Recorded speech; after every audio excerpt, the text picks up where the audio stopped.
This is Masih Alinejad, who you may have first seen on this program many years ago. She is an activist for freedom in Iran. Let's listen to this for a minute. Privilege of freedom of speech on social media to mislead the rest of the world.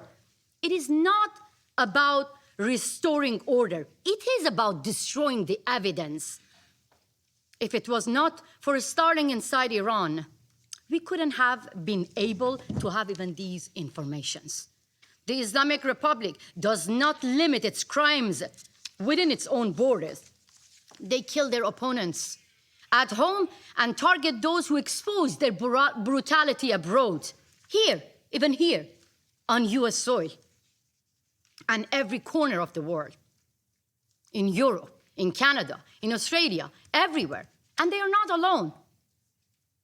This is called transnational repression, and the Chinese government helping them, Venezuelan dictators are helping them, Russian mobsters being hired by the Islamic Republic to target their dissidents and opponents beyond their own borders. I now address the representative of the Islamic Republic directly. You have tried to kill me 3 times. I have seen my would-be assassin with my own eyes in front of my garden in my home in Brooklyn. In the United States of America, in the courthouse, I have seen my would-be assassin confessing that they have been hired by the Revolutionary Guards to end my life. My crime? Simply echoing the voice of innocent people that you killed them. Your leader, Ali Khamenei.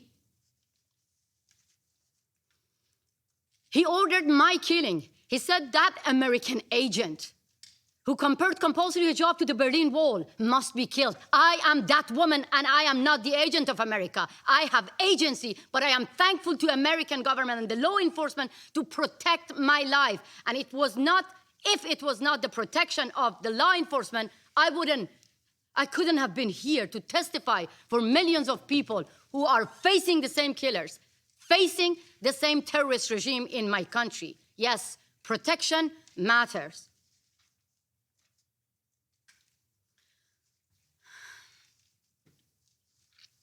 Unfortunately, I live with survivor's guilt because many Iranians do not have the same protection.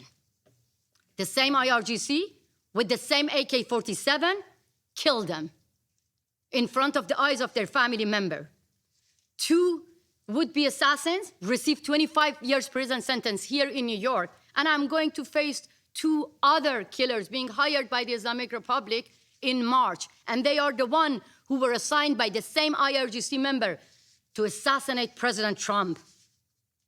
The Islamic Republic rules through fear. It makes people disappear from public life, from memory, from history. So today, I want to record the names of those who refuse to be afraid and erased. Setayesh Shafi'i, 20 years old. Before the internet was cut, she wrote on her social media, "They are cutting off my internet, but I love you all." She was killed by the Islamic Republic IRGC. Raybin Moradi, 17 years old, shot in the back, a young football player. He was killed by the same IRGC. Mehdi Zadparvar, a popular athlete. He wrote on his Instagram before going to the street, "I know I may be killed, but I have no fear. I want my rights." He was killed by the same IRGC. Siavash Shirzad, 30 years old. His family begged him not to go to the streets because of his safety. He said to his family, "I go to the street to celebrate the victory of our revolution because President Trump promised to rescue our lives." He was killed by the same Revolutionary Guards. Negin Qadimi, 20 years old. She died in her father's arms after being shot by the Revolutionary Guards member.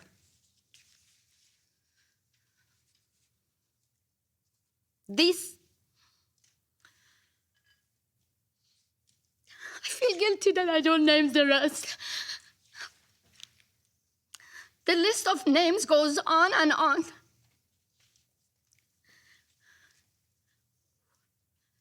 They knew they will face guns and bullets, but they wanted justice. So now let me name their killers. Ali Khamenei, who declared protesters would be put in their place. Judiciary Chief Ghulam Hussein Mohseni Ejei and the IRGC commanders who publicly vowed punishment would be maximum. Ali Larijani, who promised no mercy for those who questioned the regime while his own daughter, his own family live here in the United States of America. They don't deserve to enjoy the privilege of freedom in America. Like the other children and relatives of the Ayatollah saying death to America, their relative live here in America. 3 years ago, another Iranian human rights defender stood here in this room to warn you about another nationwide protest, Women, Life, Freedom, after the murder of Mahsa Jina Amini for the crime of simply showing a bit of her hair. How many women are sitting here? You could easily get killed simply for showing your hair. Mahsa got killed. That sparked a revolution. And women and men shoulder to shoulder took to the street. More than 700 people got killed. We have seen this before. We have more names to remember. In 2009, Nida Agha Sultan, symbol of more than 100 people who got killed. They named President Obama to protect them. President Obama was looking to open the doors of diplomacy to a regime whose language of negotiating with its own people is guns and bullets.